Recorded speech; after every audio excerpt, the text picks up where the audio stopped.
पाटकुरा निर्वाचन मंडली रे कांग्रेस दलर विधायक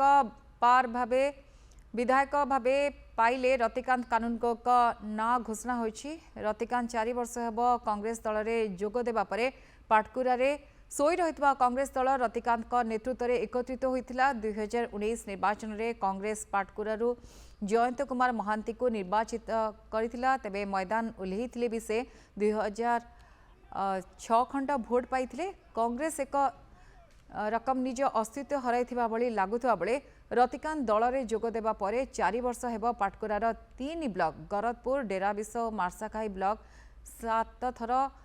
7 पंचायत रे निज संगठन सुदृढ़ करने सह कांग्रेस दलर स्थिति सुदृढ़ करथिले। तेबे रतिकांत मध्य 2019 निर्वाचन में स्वाधीन प्रार्थी भाव निर्वाचन लढ़िथिले। 2024 मसीह कांग्रेस दल तांकु पुरस्कार स्वरूप पाटकुरा टिकेट देइथिबारु रतिकांत दलर सभापति को कृतज्ञता ज्ञापन कर विजय नहीं आशावादी अच्छा।